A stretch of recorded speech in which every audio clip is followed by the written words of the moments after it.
Big Studio.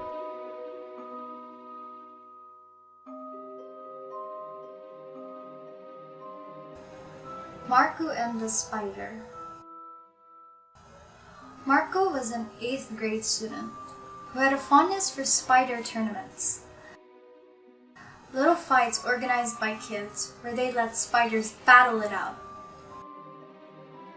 During the spider season, when there are more spiders lurking around, Marku would spend hours capturing and battling them with other kids who were also interested in the mini tournaments. Soon, Marku started skipping classes and using his allowance for bets in the tournaments. Since he spent most of his time there, instead of school, he started lying to his parents about his whereabouts. He also started lying to get more money. When Marku's parents realized what he was actually doing, they tried to talk to him, to convince him that he was wasting his time in those pointless tournaments that were cruel. However, Marku didn't listen and simply ignored them. One sunny afternoon, as Marku was walking home from another unsuccessful spider tournament, he passed by 3 kids who were competing themselves. The game captured his attention, and he paused to watch from a distance, as one of the spiders was something he's never seen before. A small violet spider with a white diamond in its back. Despite being smaller than its 2 opponents, it was overpowering them. The game finished with the violet spider, unsurprisingly, emerging as the victor. Before the kids could leave, Marku approached the 3 kids. He looked at one of the kids, who seemed to be the owner of the violet spider, and decided to ask where he got it. "Where did you get that spider?" Marku asked him. The kid looked at Marku and smiled. "In the forest, of course. Near the river," he said plainly. "Near the river?" Another kid chimed in, shocked. "You shouldn't go there. I heard it was dangerous." "Yeah, I heard my parents say that children go missing there or something," the 3rd kid added. "They said none of them returned." The owner of the spider laughed and shook his head. "That's not true. I went there and I'm still alive.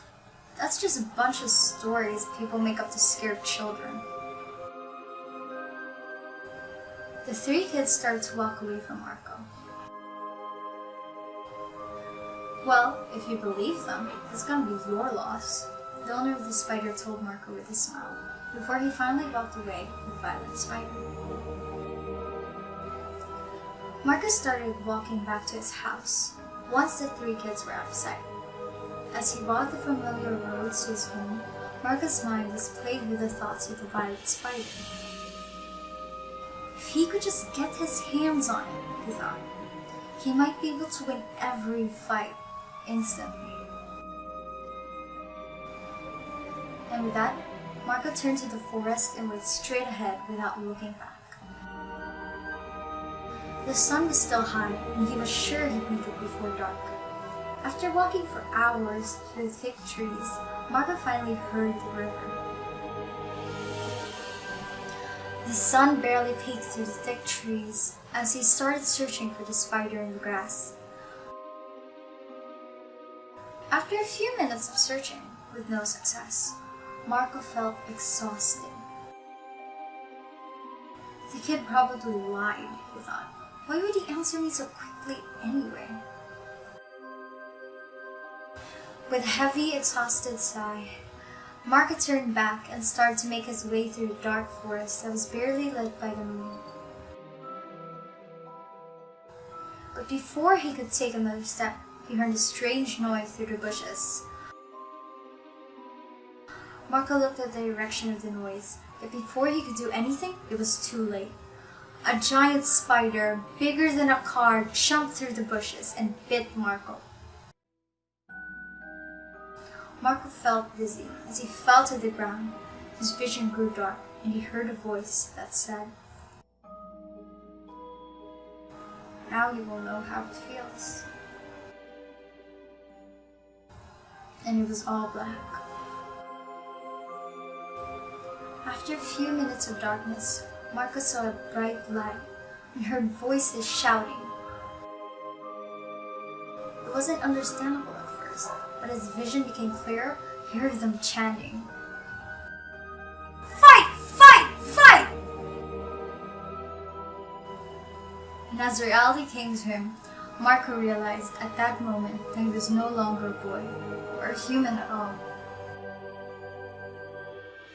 He was now a spider, fighting for his life.